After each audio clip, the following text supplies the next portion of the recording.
Welcome to the gpxcloud how-to video series. In today's episode, we'll learn how to create and submit a basic circuit quote request. Okay, let's get started. The first thing we need to do is navigate to the quotes page. You can do this by going to the left-hand menu under Order and Quotes. Click on Quotes. Take you to the quotes page. This is a list of all the quotes that you've done, either open or closed. From here, we're going to add a new quote. So click on the new quote icon on the toolbar. Brings up a create quote modal. As with other modals you've seen by now, if a field is required, it has an asterisk after the field name. So on this create quote modal, there are three fields that are required: the requester, the customer, and request date, which we'll just set as today. You can also put in other fields that aren't required but give you good information, like the opportunity type and the opportunity ID. The opportunity ID is something you get from your own CRM system.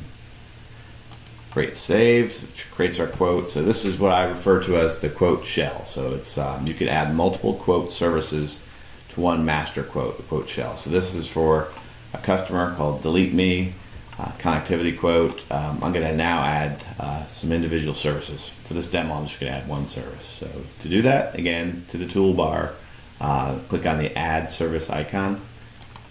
It's going to bring up another modal, and in this modal, we'll put a bunch of information like the service address, the type of service, the speed, and those sorts of things. Then we'll get to rendering a quote request. First thing is put in the service address. And as you'll notice, as you type in the address, the API, the address validation API will give you selections. So I've typed in enough information to get the address I'm looking for. So move on to the MPA NXX.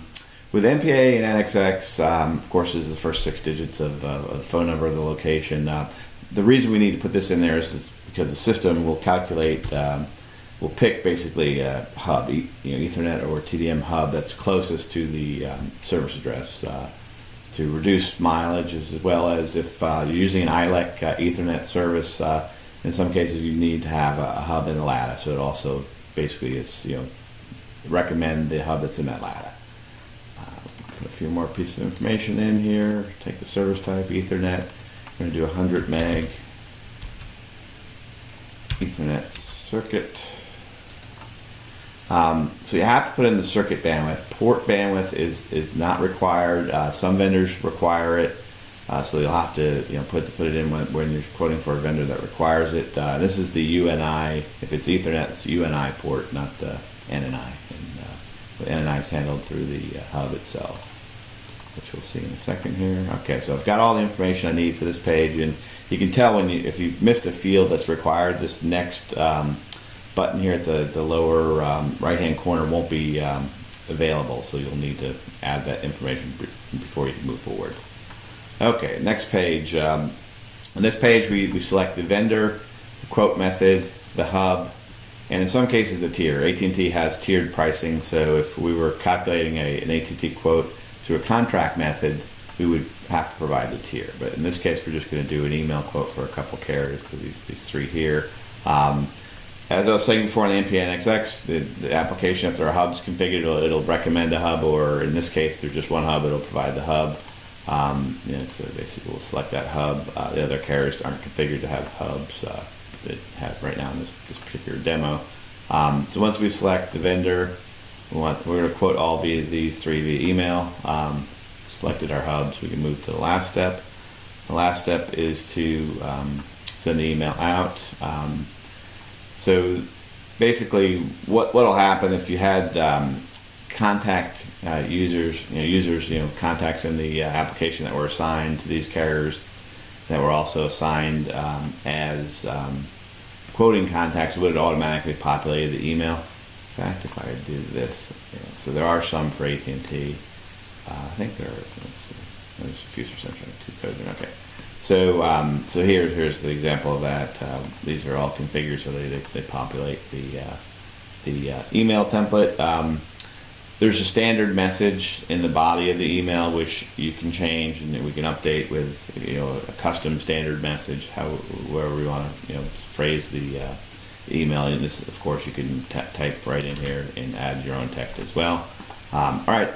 So the last step really is to hit submit, and we'll submit the quote, and it'll go out via email.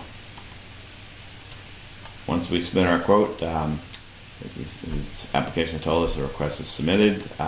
The last step is really just to hit cancel. What cancel will do is it won't cancel this request. It's just going to get rid of the modal. So that's what cancel means in this particular instance.